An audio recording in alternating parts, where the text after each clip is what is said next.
Weirding Way Media.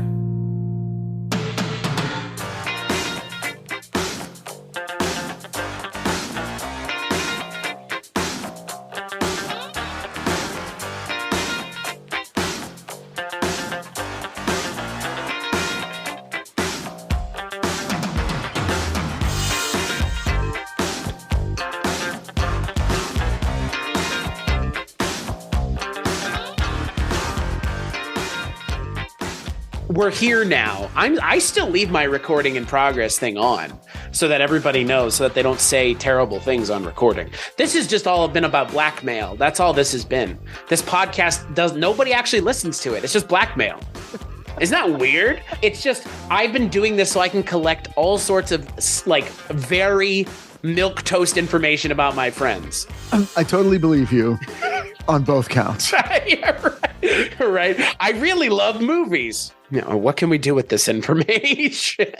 What can we do with this information? I'm expecting the entire nation of India to be listening. I'm expecting to travel to India one day, step off the plane, and have people chanting my name. I mean, you know, I don't know how many people on this side of the globe are talking about Pushpaka Vimana in 2023.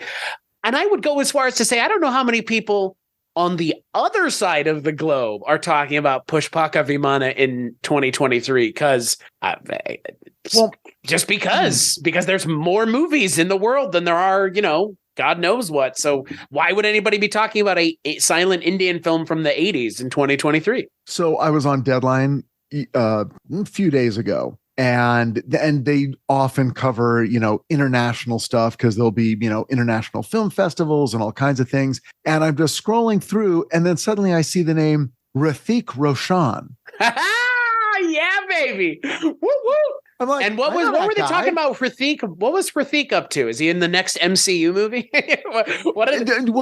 Almost. I mean, they were talking about how, you know, he had done a movie recently that apparently didn't perform as well as was expected. And it was sort of, I mean, perhaps it was a remake, but it was after it was announced, and then it came out a little later than it should have.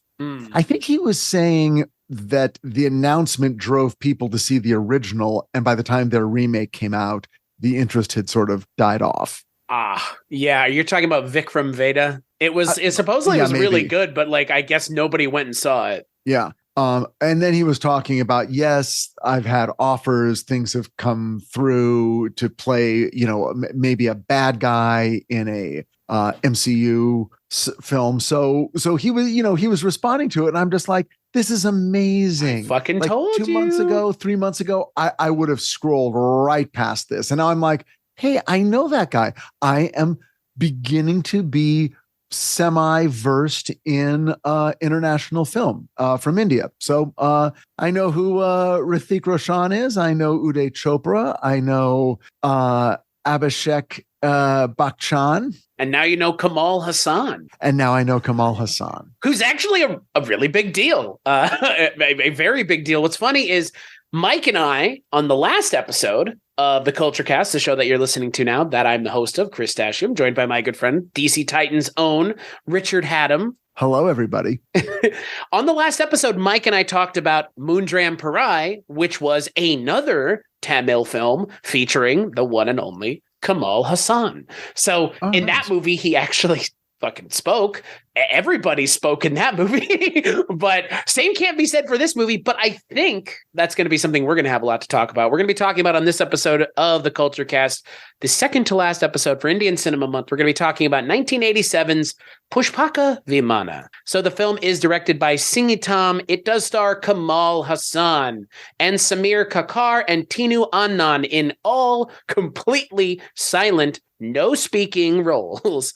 And the film is all about Kamal Hassan as a unemployed graduate who goes on a series of unfortunate events. It's a what's the word?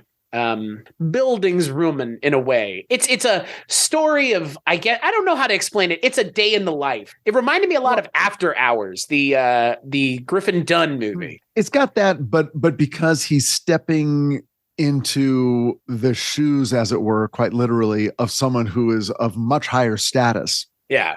It's a little bit of I think wish fulfillment. Yeah.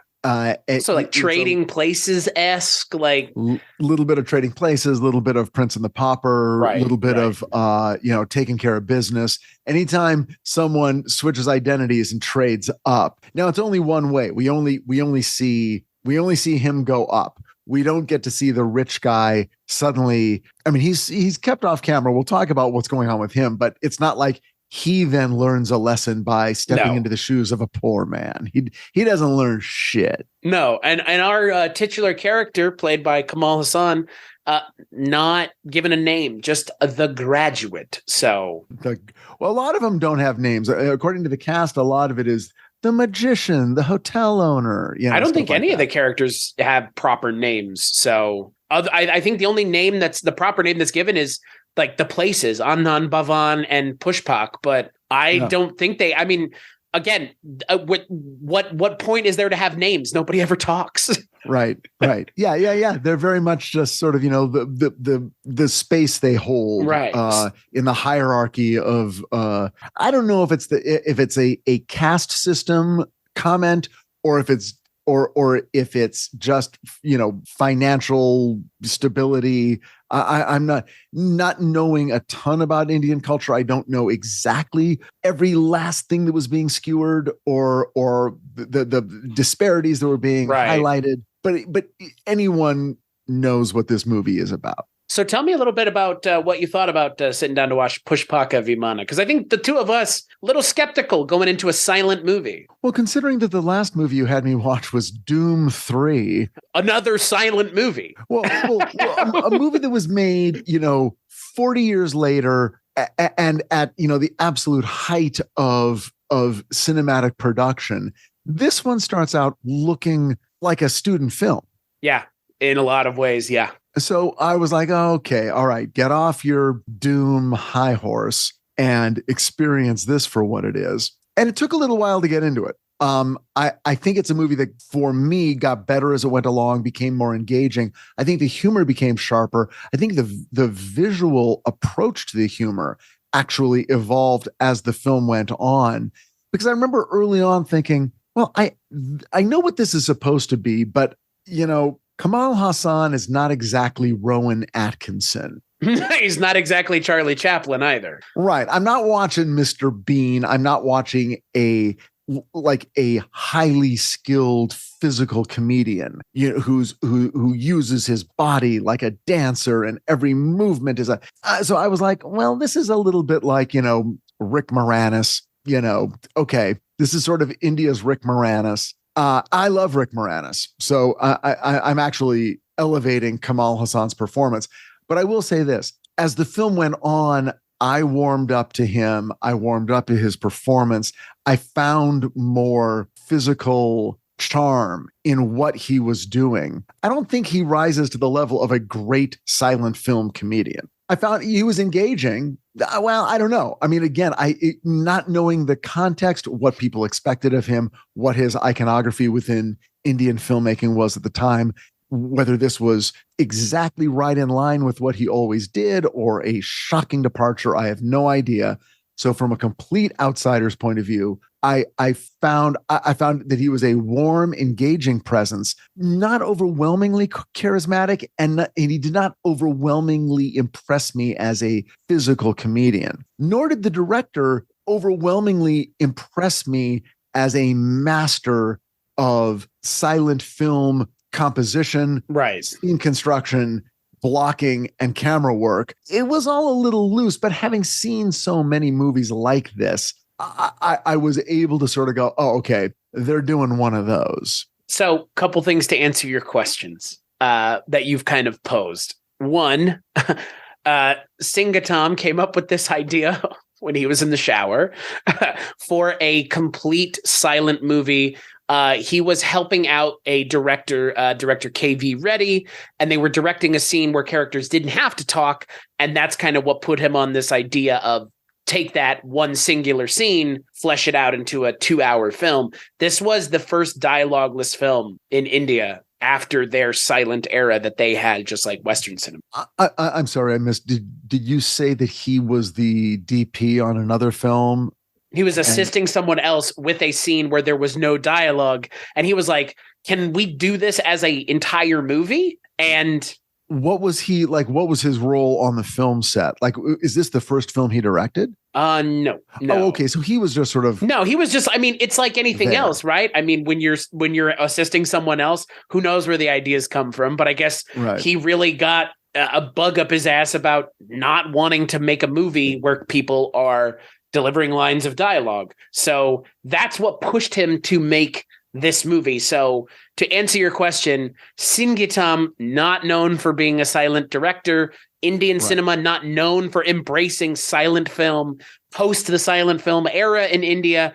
I don't know how many Western silent films have come out since the silent era went away. Right. Like, and not many. A couple, The Artist, and then what was the other one that came out a couple years ago? Mel Brooks's silent movie. Yeah, that's it. Like, I think that's it, right? Well, yeah, and it's to the point where, like, There Will Be Blood, they were like, oh, the first 30 minutes of that movie didn't have any dialogue. Really? Yeah, I love that movie, but I get it. I don't remember that movie, and I remember not liking it when I get it. I totally get it. I mean, that's the thing. I realized immediately picking this movie, we were going to have kind of an interesting discussion at the top of this podcast, because this is something that I think is even a hard sell for Western audiences to get. I mean, remember when The Artist came out? I watched that movie. I don't understand what anybody saw in that movie. I get why it won the Academy Award. Technically interesting, but like from a storytelling standpoint, we've moved so far past silent filmmaking techniques that, like, is it interesting for people in this day and age, or is it just like a gimmick that exists as a thing that's out in a field on its own? It's typically of interest to actors. Right. There's a lot of actors I know who love sequences where they can perform without speaking. Right. I usually think they like it because they don't have to memorize lines. It's just one less thing they have to think about. I also think that it's often a sense of, wow, if I'm not speaking, now they're just looking at me. Right. Like it's just one more level of the onanism that lies at the heart of some performers. There's directors love that notion too, because they feel that it reduces the role of the writer and elevates the role of the director in terms of, who's behind the wheel of the storytelling. And who are we leaning on throughout the movie? Because there's no dialogue. There's no dialogue to lean on Quentin Tarantino. There's no dialogue to lean on. I don't know who writes amazing dialogue, but there are plenty of writers out there writing amazing dialogue. I mean, David Mamet, anybody, Martin McDonagh. I mean, if you have no dialogue, I mean, what do you do? The charm of it is reduced because a writer knows that every single thing that is being presented emotionally and internally is contained within the text that they write. So it's not like a silent movie will allow you to do more. Right. It really doesn't. It's more like stepping into the ring with one arm tied behind your back. It's like, well, you can do this, but you're not allowing me. It's like saying, Van Gogh, paint whatever you want, but you can't use green or red. Right. It's like, well, why? Why is there an arbitrary restriction on yet one more thing that we could do to evoke character, to evoke mood and tone and theme? Going up to an orchestra and going, okay, 90% of you leave. We're only doing, the oboe and the piano. It's like, well, okay, that's an artifact and an oddity. Stands out in the field by itself. Or is it just a stunt? Yeah. And that's the thing. Like, with something like The Artist or other, again, like Mel Brooks' silent film, it seems like a gimmick because it's not a thing anybody does anymore. And you could say the same thing about filming in black and white, or even to go further, filming on film even is it feels like a kind of a weird anachronism in a lot of ways. But at the same time, I digress. That doesn't mean this movie's not without value. I think it's just this movie had, like you said, this movie decided when they gave them the opportunity to pick a boulder to push up the hill, they picked the biggest one. They were like, we're going to push the biggest boulder up this hill. And you know what? I don't think the boulder rolled back and smashed them too much. But no. I think for me, when we talk about something like this, just like I don't have much of a frame of reference for silent era filmmaking in Western cinema, even. Well, I mean, look, I want to preface this by saying that I enjoyed this movie. I found a lot to like. Agreed. I was not checking my watch. I did not leave the movie angry that I'd spent 2 hours at all. I do find it interesting, though, that when you make this decision, it feels like it's an opportunity for a director to really step forward with their visual storytelling. And I think there was some of that, but I got to say, I wasn't blown away. I wasn't blown away by the compositions, again, by the editing, the way sequences were put together. It wasn't like, wow, this thing is leaping off the screen. I feel like there was dialogue. In fact, they do that thing that in film school, they get really angry, because when I went to film school, your first couple of classes were what they call non-sync sound. All that means is you don't have people talking. You can have someone knocking on a door, you can have a bell ringing or a phone or a radio in the background, but you can't have people talking. They really want you to learn how to tell a story visually.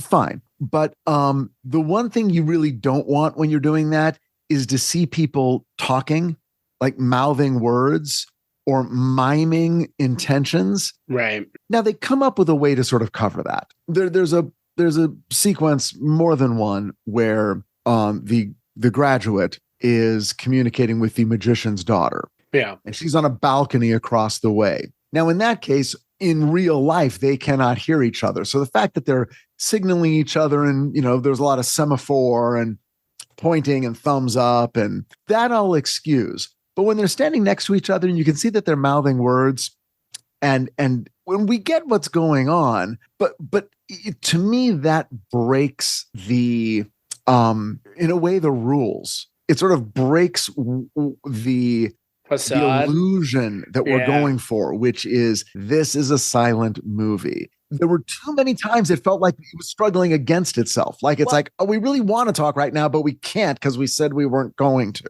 Well, and that's the thing. It's when they're doing that, it's not a silent movie. They just drop the audio out. And I'm with you like that. It's, in my mind, a silent movie really, like you said, leans on the expectations that I'm going to take advantage of the fact I'm not going to see it as a hindrance that I don't have dialogue. I'm going to see it as an opportunity to really, like you said, just wow the audience with visual trickery or visual techniques or whatever, or interesting framing or whatever. Again, I feel like Singatom had it in him. I just feel like the story that we're telling here is not that. Like it's, like the scope of the story, I feel like is so pedestrian that they kind of give themselves an out by it kind of being fairy tale adjacent. It feels kind of like a fairy tale in a lot of ways. Well, I think it should have felt more like a fairy tale. I think agree. They should have taken a large step away from realism. I think the realism in the movie in terms of costume, production design, locations, it suggests a very naturalistic film. Yeah. Which again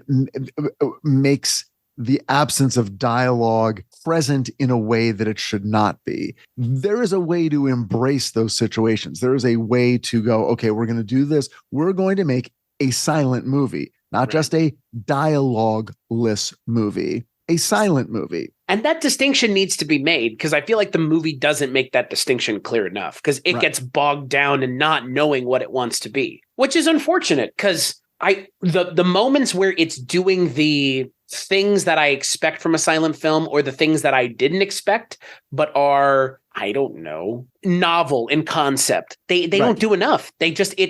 Again, the story that they're telling is the story of a guy who essentially switches places with a rich guy. The stakes of that story should be glaringly obvious to anyone listening who hasn't watched the movie yet. The stakes are very low, to say the least. Right. And it plays out in a comical way halfway through the movie. And by the way, we were talking about this before.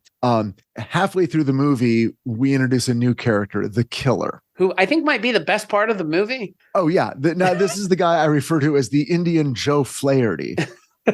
He's really the one. He's putting in all the time and effort to really go for it as the silent film performer. Let's just put it that way. Well, the concept of his character lends itself to right, blah, and like big, over the top, and like just exaggerated emotions, exaggerated emoting. Like Tinu Anand is doing that more than anybody else. It's like he understands the movie that he's in, and nobody else does. Well, also his character is created in such a way that you're not struggling with the lack of speech. Right. And it's funny. I almost feel like the visual style, the moment he's revealed and introduced to the audience, suddenly becomes elevated, with the knife and the ice dagger, the knife. Hold on a second now. We've gone into full bullshit territory with this movie. An ice dagger. I mean, it's like, okay, that's this guy's thing. Literally, that's his thing. The worst assassin in the world. And he carries around a little cooler with him at all times. Right. Like, hey, bro, there's got to be a better way to do this. I like that they initially tried to make it the film. They tried to make the film with a actual frozen ice dagger that they kept having to make every day. Oh, but they eventually were like, maybe we should just use acrylic. Oh my God. It's like, can you imagine that shit? This poor actor standing on stage with this fucking ice dagger just melting in his hand. The moment he touches it, it starts melting. Yeah, we're not in Norway. We're in freaking India.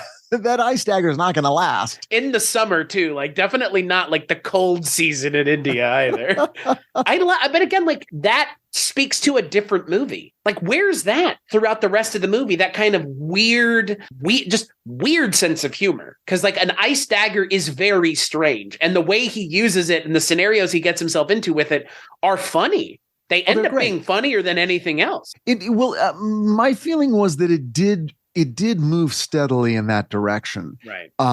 There is a long sequence that was surprising to me about how our unemployed graduate deals with the rich man who he is kept tied up in a room somewhere in like a little apartment or a rooftop, place, and he has to go visit him regularly and feed him, keep him tied up and silent, but feed him and also provide him a way basically to use the bathroom, if I may. And we get a long sequence seeing how this all plays out that was kind of funny and kind of gross. Kind of fucking bizarre. It reminded me a lot of 9 to 5, where Dabney Coleman is tied to the ceiling of the room, and the women from the office keep coming back to deal with him. It's similar, but I don't remember them sticking a funnel in Dabney Coleman's mouth and pouring food into his fucking mouth. It's awful. That's so terrible. You just feel so bad for the guy. You're like, oh my God, this guy is terrible. I mean, again, Kamal Hassan's character, I know we're supposed to sympathize with him, but I'm not sure that I can empathize with him. Like, the decisions that he's making, I would not be making them that way. Like tying someone up and then binding their head and sticking a funnel in the binding so that they can eat. Like, right, and then cutting a hole in a beach lounge so that they can take a dump into a bucket. Yeah. Like Kamal Hassan's character he reminds me a lot of his character from Moondram Parai, where in that film, he plays a teacher who goes to a brothel and meets a woman who movie amnesia got conked on the head. And now she acts like a child, which is, movie amnesia, right? But he plays a character in that similar to this, where the character that he plays in that movie he's not a bad guy, but he went to a brothel and bought this woman who acts like a child and talks like a child. And in that movie, I had a hard time kind of, sitting there in the space with the guy who's supposed to be our hero, but also buys a woman from a brothel. I'm feeling the same way from this performance in this movie. He is totally down on his luck. He comes upon this situation, and you can't fault him for taking advantage of it.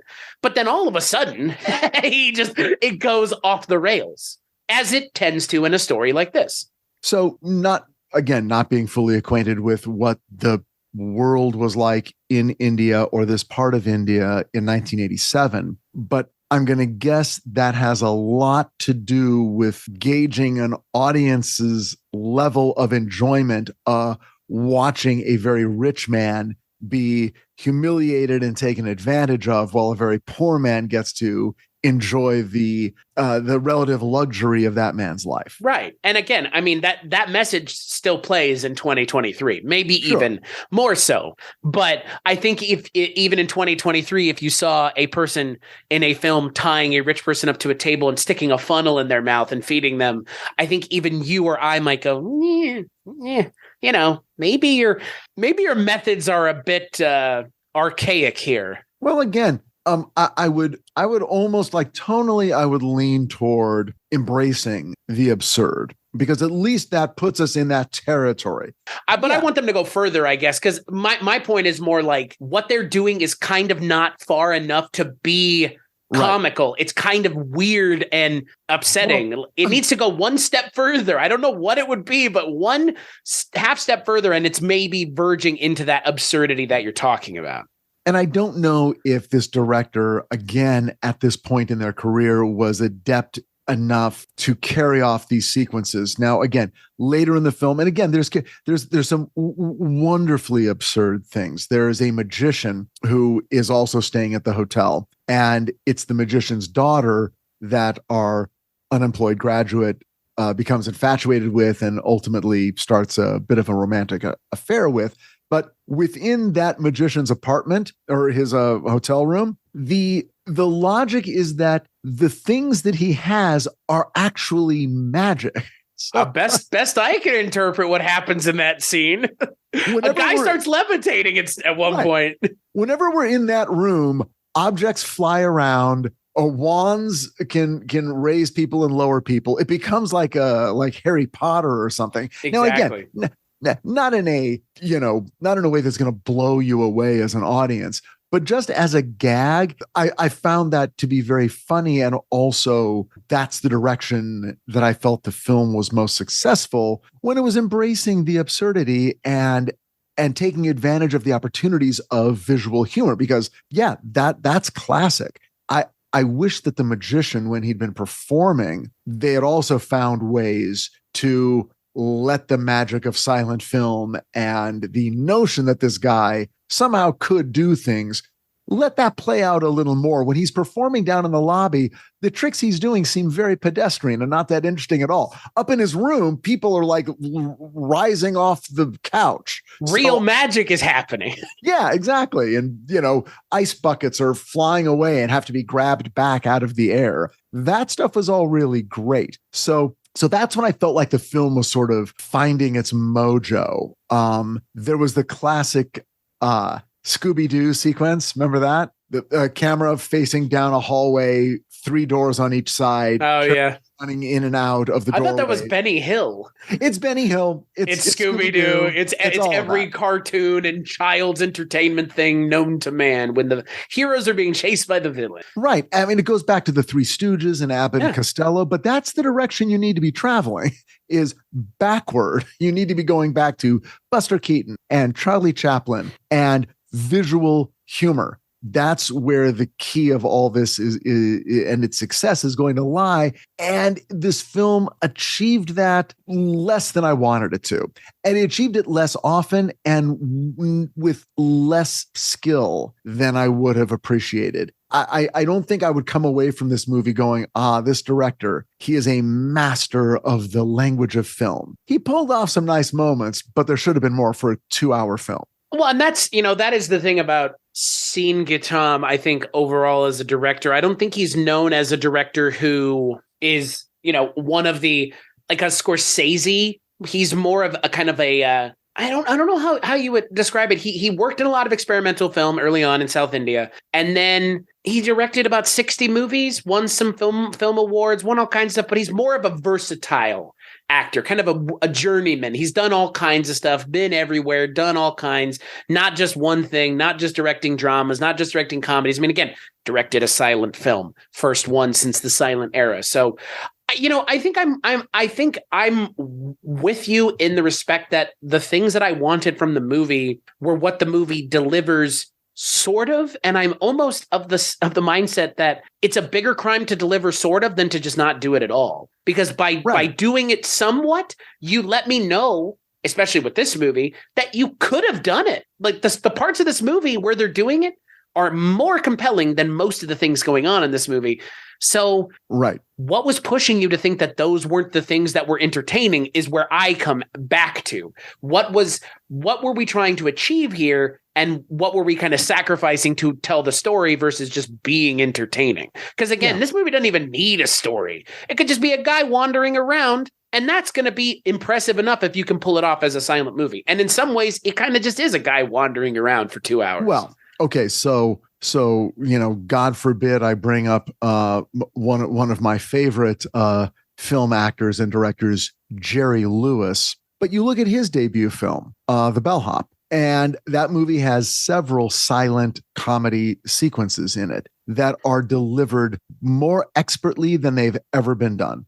Right. And it is what launched his career, such that it was. But when you're watching The Bellhop, you're watching someone who knows film comedy down to the cellular level. Right. And is delivering and again, the timing, the performance, the use of space, the compositions. I mean, say what you will about Jerry Lewis, The Bellhop nails it. And again, many silent sequences. It's not a silent film, but it's very episodic. And many of those episodes play with no dialogue. And it's just humor from his character and our expectations and seeing it play out. So it can be done. You can take a big swing. I support taking big swings. I just wish I wish the bat had connected a bit better. No, I completely agree. And, I was sitting here thinking while I was watching the movie, thinking about the silent film things that I have seen, like we've talked about them, but you kind of mentioned it at the beginning. For me, the silent film thing, the silent experience that I think of when I think of silent comedy, because that's what this is Mr. Bean. It is Mr. Bean. He is the contemporary example of doing this correctly. I would say the only other person that might come close is Jackie Chan, because Jackie Chan is in many ways a martial arts version of Charlie Chaplin or Buster Keaton. So, but what's funny is, like you said, I mean, Mr. Bean doesn't really it doesn't traffic in fantastical realism, but I think Rowan Atkinson understands it better and can do more with less. Because I mean, that's the thing. I mean, like we've said, Kamal Hassan is an actor expecting dialogue. It's like when when they had Ryan Gosling and Emma Stone sing in La La Land. You don't have people who can't sing in movies. Yes. Yeah. Just like I wouldn't cast a guy in a silent movie who doesn't understand how to do this. I mean, again, if you want to just have it be a naturalistic performance, I think they achieved that, but that's not what this movie needed. No, naturalism is not what this movie needs. You bring up Jackie Chan. Now here's a guy who from childhood has been trained how to use his body to 1/100th of an inch, right, in all directions. Elicit a reaction. Yeah, and in terms of fighting, in terms of acrobatics, and then through his own personal muse, combining all of those with comedy, it absolutely achieves far more. I really think that there is when you set out to do something like this, you have to pick your actor very carefully, and you have to pick your shots very, very carefully. And by the way, none of this stuff has anything to do with money. That's the funny part. Right. It's not like, well, man, it was 1987 and it was India and they didn't really have the budget. No, this is stuff that is designed to be done cheaply. You can do it cheaply. All you got to do is know where to put the camera, what lens to use, what your composition is, and you got to know your actor. And you got to know those sequences. And you know what? Film history is available to everyone. If you're directing this movie, the first thing you do is watch 200 hours of silent films and you steal every last thing that works.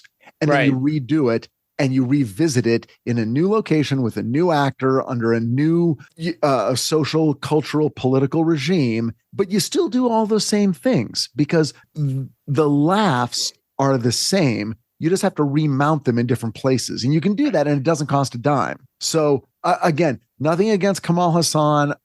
I'm sure that in other movies, he is allowed to. He's fantastic. Fight with both hands. Yeah. And do in his thing, Moondram right? Parai, he's fantastic. Yeah. But it's funny, like he's really playing a version of that character in that film here. It's that same kind down, because in that he's down on his luck. In this, he's down on his luck. It's just, Right. I think it would have been interesting if you had seen Moondram Parai, because I think you might have enjoyed this a little bit more, just primarily because of Kamal Hassan's performance, because this feels like a weird, like, sister piece to that, because it's the same character. This could even just be the character in that movie earlier in life, because in that movie, he's a teacher. Here, he's a graduate. You know what I mean? Like, it's just getting Right. into these weird things, but it's that he's the same kind of morally ambiguous character, because I would say he's morally ambiguous. Anybody who switches places with a rich person, regardless of, whatever you think about doing that, morally ambiguous, right? Well, yeah, and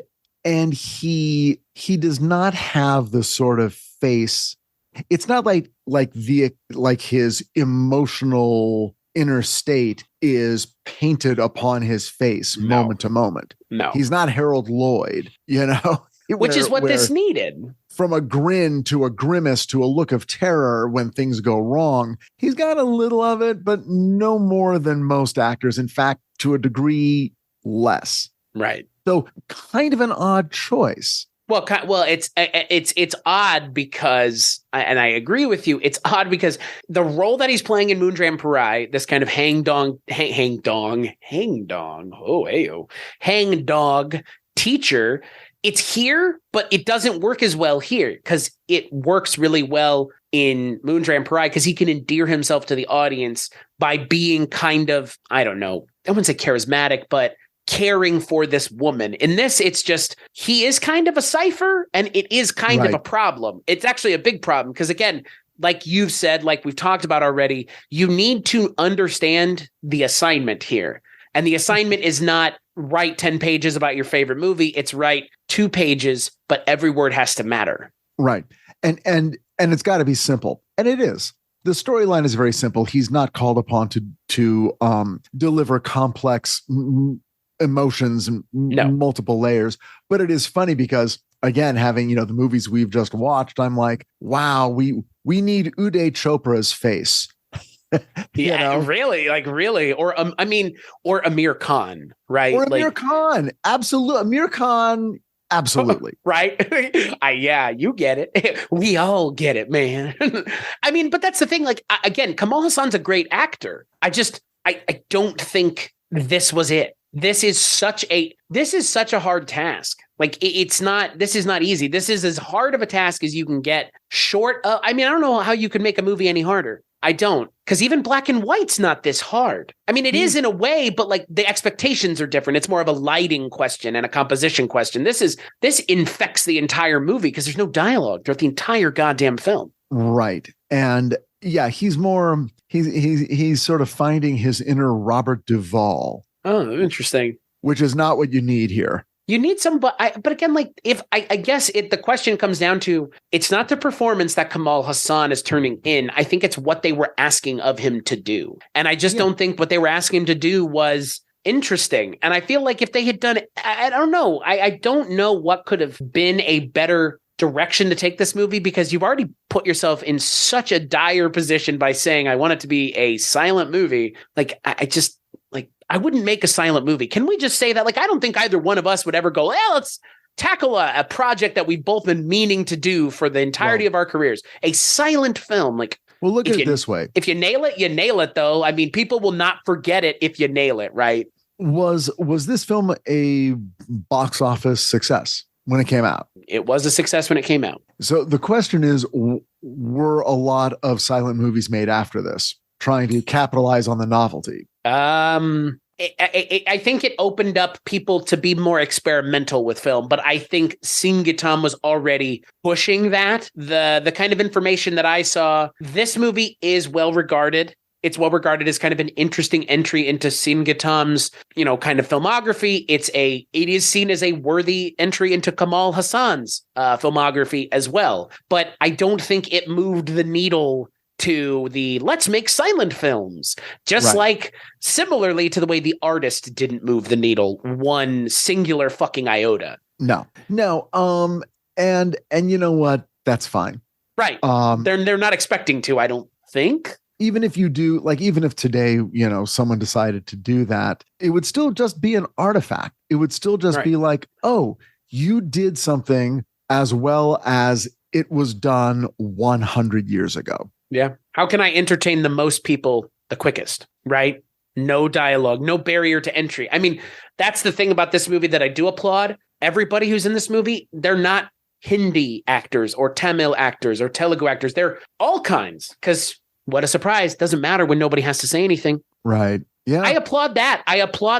But I can't help but wonder what this movie would have been like if there had been dialogue. Well, I have another question, which is the ending. It sort of it wears its lessons and morals on its sleeve. In the final few minutes of the movie, he pretty overtly learns the lesson. Maybe money doesn't bring happiness, and maybe honesty is the best policy. And so not only does he undo everything that he's done and return the rich man to his place and come clean to the magician's daughter and explain to her what's happened, and it appears that she forgives him on some level. She's not, shunning him. But then it just kind of ends with him back in line looking for a job or an apartment, I guess. And it's sort of like, well, okay, so what was the film trying to tell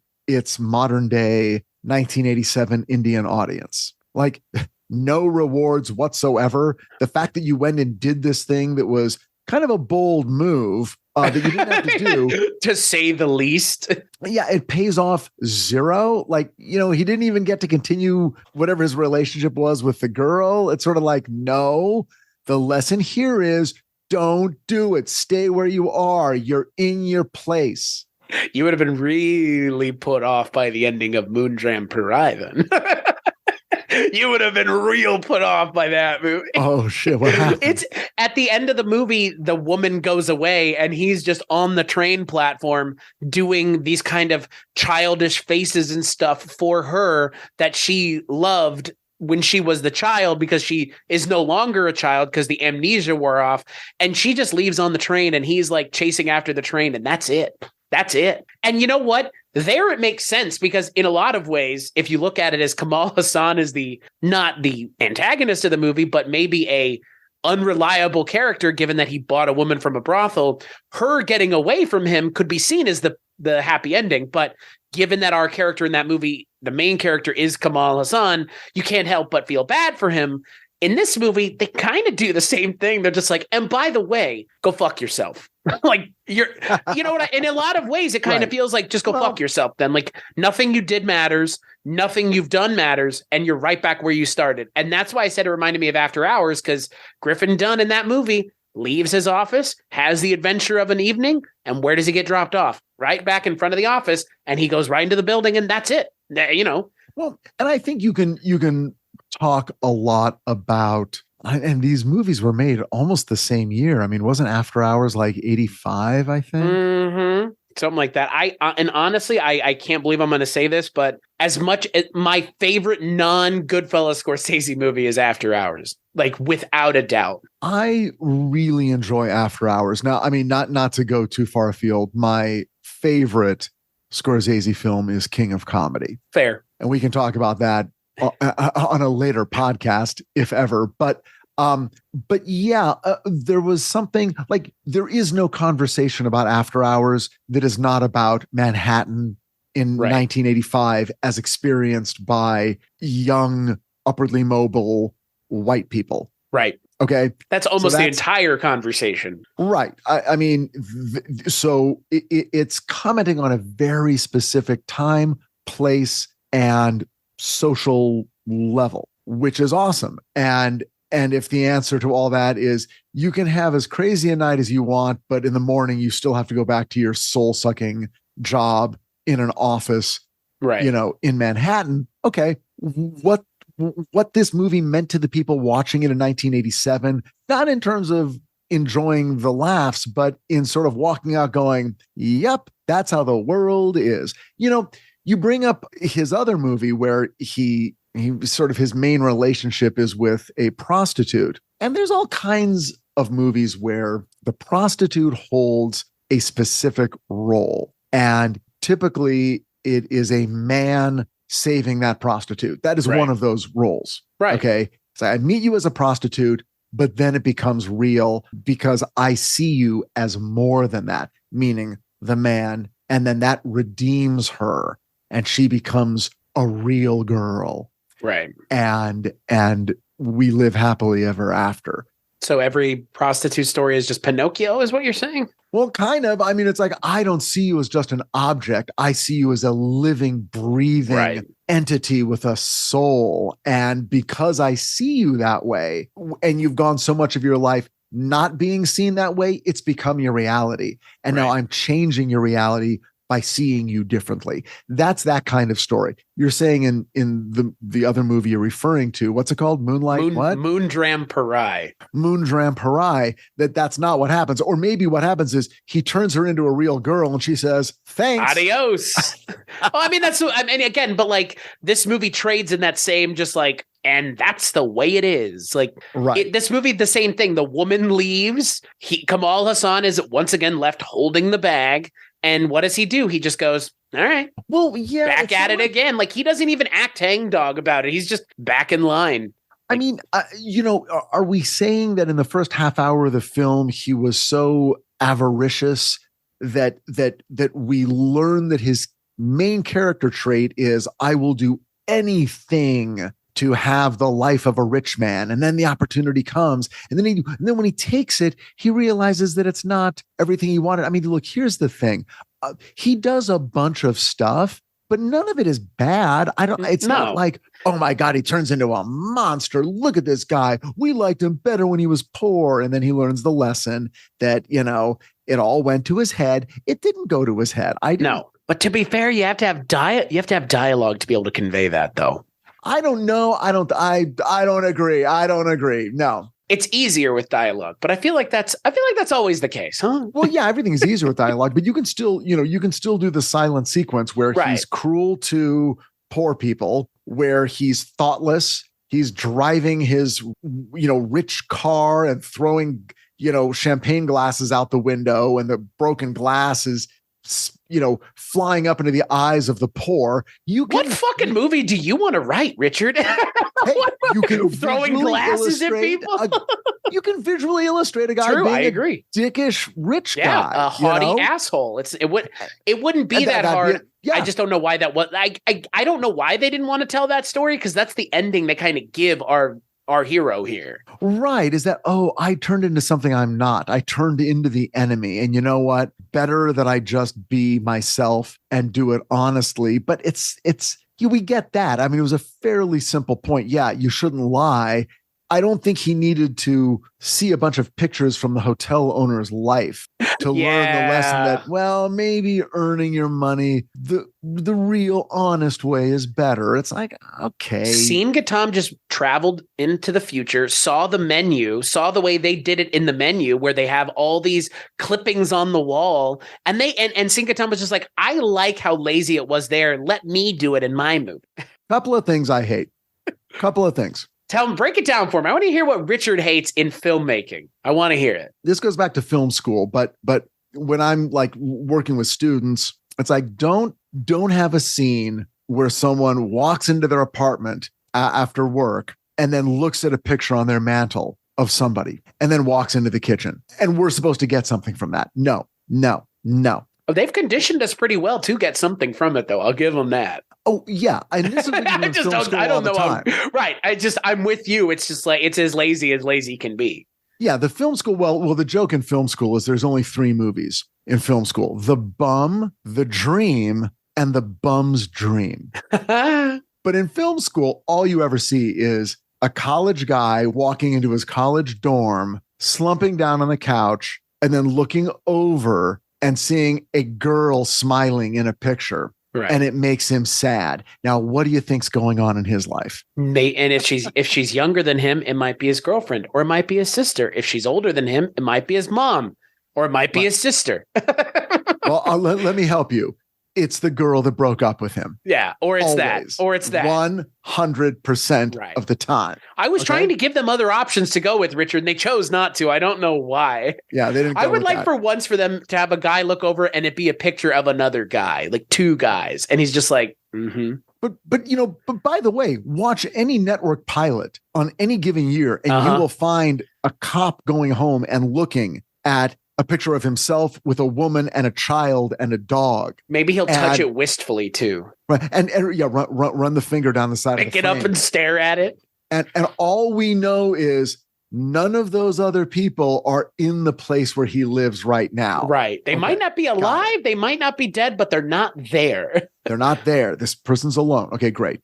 So that's one thing I hate. The other, at the very top of my list, is any female lead character with a male name. Oh, wow. Whoa, Richard. I am done with Alex. I am done with Sydney. I'm done with Charlie. I'm done with Tony. You could go on. I'm done Ripley? with all of them. I'm done. I want Stephanie. I want Melody. I want Lisa.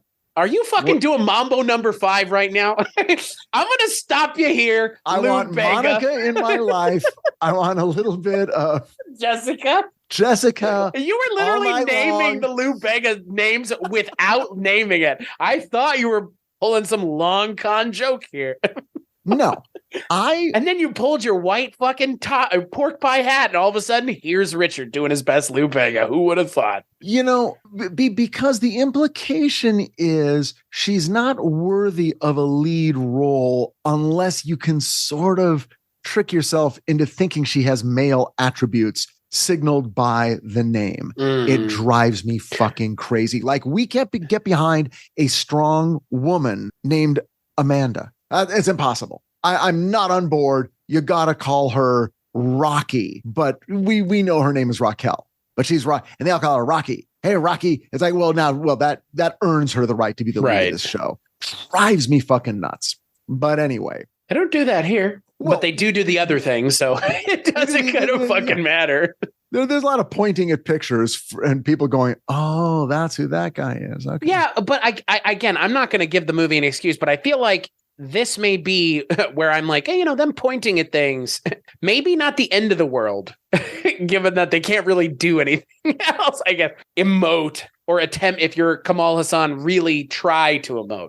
And that's, honestly, the biggest issue that I have with this movie, as good as Kamal Hassan is, the guy who plays the killer, Tinu Andand, is just too good. He's just too good. So good. He's way better than the movie deserves. That character is almost like out of a different movie. He's hilarious. The scene where he goes into the room thinking that it's Kamal Hassan, or I guess he thinks it's the husband and it's Kamal Hassan. He just electrocutes himself while Kamal Hassan's just like sitting there watching the TV. It's fantastic. He knows how to sell the physical comedy and physical presence needed to get the audience to understand what he's doing without us having to hear a single word. And it's pure comedy. If you read the script and you're an actor with any ounce of soul, that's the role you want. You don't want the lead role. You're like, oh God, please say I'm reading for the killer. Right. That's the role you want. And that guy does a better job of inhabiting his role and the spirit of his role, which is great. But it's because it's written, the script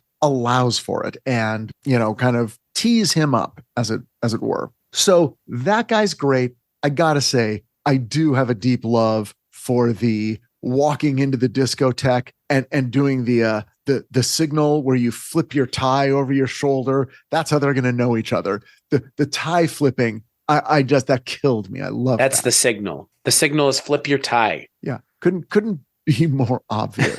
But I mean, again, when you have a guy walking around with an ice dagger that doesn't hide it, I don't know what's more obvious than that, because he's walking around with it like out in the open, just like holding it out at arm's length in front of him, like, what? Anybody want some of this? It's like, hey, what the fuck are you doing, bro? Like, no. Well, and the guy who hires him provides him a gun, and he very, very pointed was like, I'm not going to need this. Thank you very much. Right. What an uncivilized tool. I got my signature thing I do.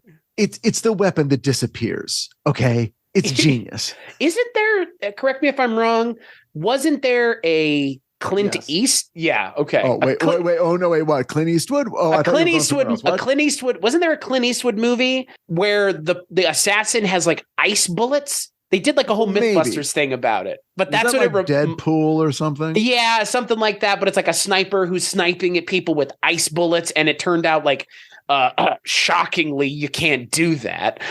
Who'd have thunk it? You could do this, though, because, people get killed by icicles and sheets of ice all the time, actually. It's kind of horrifying. Yeah, no, I thought this was great because, again, it tells us so much about that killer. It's like he has a sense of imagination and identity with what he does. Right. He's not just a dumb thug. He's like, again, I have a signature thing I do. It's a big hassle. Right. Got to carry around a cooler. It's not very durable. I'm not very good with it. Yeah, he killed one or two people by accident. Just all right. Like, what does it matter when it's made out of ice? Nobody can prove it was you anyways. It's my thing. This is what I do. It's my thing. I'm not going to use a gun. I'm not going to use poison. I'm going to use an ice dagger. I do like the idea that the guy who hires him tries to give him a gun, not knowing that this is the ice knife guy. This is the guy who goes to all the henchman meetings and he's like, hey, what are you doing? Oh, you got ninja stars that have poison on them. Oh, you got a billy club that's got, I don't know, electricity. And what do you got over there? A fucking ice knife? Okay. Don't go kill anybody in Arizona, bro. So the guy, whoever put this meet together did not say, now look, you're meeting his nickname on the street, the Iceman. It's like you're paying extra for the fact that his weapon disappears. No fingerprints, no clues, no nothing. Right. He doesn't even lead with that. It's like, no, you hire me. I'm not even going to tell you this is how I do this. Yeah. I'm just going to do it. You keep your gun. I got my own way. What do you got in that case over there you've been carrying the whole time? None of your business. Yeah. What you got in there? It's cold. Is there you got something cold in there? Nothing. No, it's a beverage. Forget it. It's nothing.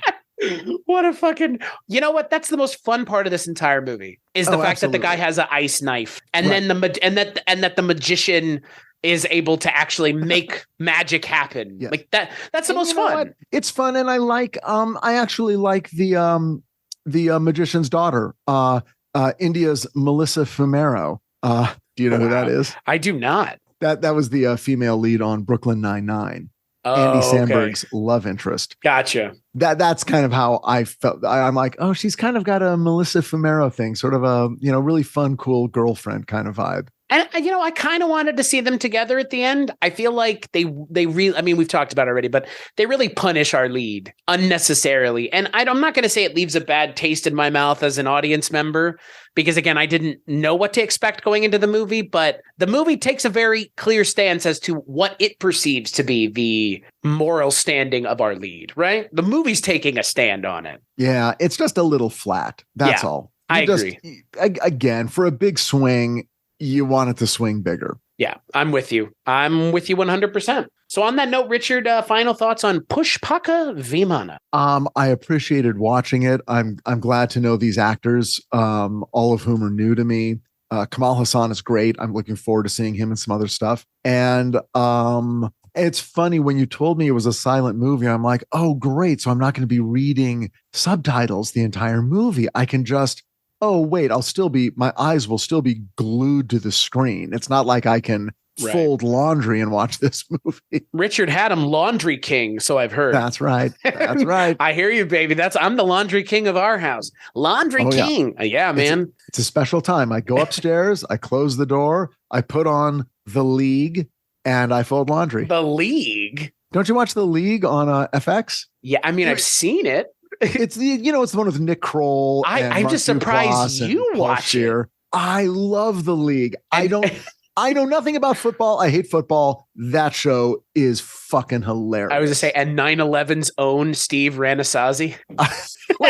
Wait, why is he 9/11's own? Oh, do you not know about that? No, what is this? The lead, Steve Ranasazi, the guy who, I think he's probably one of the creators of the show, the main character. He he totally pretended he was in one of the buildings on 9/11 and was like talking about it for like a decade, like, and just like trading in the cachet of that. I'm dead serious. Like it was a whole thing when he got found out, and it was like, yeah, man, it's fucking weird. That's insane. Well, this was all post. I mean, this was just like 10 years ago. Dude, this was like during the show being on, I think, actually. Well, maybe that's when it came out. But I mean, the show ran from like whatever, 2015 to 2020 or something. Or maybe a little bit earlier. But anyway. Much? Jeez. That's got Paul Scheer. It's got Jason Mantzoukas. I mean, that's two of Mike White's favorite people, I've heard. As for me, Pushpaka Vimana, I appreciate for what it is. I'm glad we watched it. I'm glad that I've now seen an Indian cinema film that is a silent film, one of a small handful. And at the same time, I'm glad that I've seen more Kamal Hassan movies, because up until last week, I had never seen a single one. Now I've seen two. And he is someone that I enjoyed, and I would enjoy him with or without dialogue, clearly. I just wish the movie had been a little bit more fun and a little bit less meandering, because that's ultimately, it just feels kind of like the first half of the movie is very meandering. The second half of the movie is a lot of fun. When he gets to the hotel, it's almost a different movie, and it's almost worth just skipping to that point. Just get to the point when he gets to the Pushpak, and then I think the movie is a lot more fun. It's more self-contained. It kind of is a little leaner and knows what it's wanting to do, and it's not, it's not able to live in the entire world outside of the walls of the Pushpak. So I don't know. I'm with you. I enjoyed it, but I think it fell a little short. So on that note, we'll take a break and we'll play a preview for the final Indian cinema film of January. That's right. On the final episode of Indian Cinema Month, we're going to be talking about Satya, which is not a film with silent characters. It is a movie with guns and people shooting, and it's an action movie. And it's also from the 80s, I think. I'm excited. I'm always excited to watch Indian crime movies, because the only one that I've seen that's from that time is Parinda, and that movie kicks you right in the balls in the last 10 minutes. In the best way possible. I'll be joined by my good friend and host of Scary Stories We Tell, Jess Byard. Until then, where could people find you, Richard? They can find me on HBO Max. Titans is in its 4th season. I don't know when this is going to air, but I will say... literally in like an hour. Oh, okay. Wow. Okay. So the first half of season 4 of Titans on HBO Max has been released. The second half, the final 6 episodes of season 4, will come out, I believe, in April. So take the opportunity to watch the first 3 seasons available on HBO Max, and let me know what you think. As for me, weirdingwaymedia.com is where you can go to find this show, Mike White's Projection Booth, Father Malone's Astounding Tales from the Public Domain, and Richard's wife, Susan Lambert-Haddam's 80s TV Ladies, a show that you should totally check out, because unlike this show, she actually got some of the people from the things she's talking about to be there, including, but not limited to, like, just the lead from Remington Steele, who's not Pierce Brosnan. So there you go. If that's something you're into, well, you should listen to that episode of that show. And if it's not, well, you should go listen to the entire show and make it your thing. As for this show, and as for me, culturecast.com, patreon.com/culturecast, places you can go to help us out financially or otherwise. Rate, review, like the show wherever you get it. Richard, thank you so much for joining me. As always, my pleasure. Just tell me what's next, Professor, and I will be there ready to talk. Do you curse this much as a professor? I say fuck way too much to be taken seriously as an academic. Oh, when I teach at UCLA, it's fuck up one side and fuck down the other. On that note, we'll catch you on the next episode.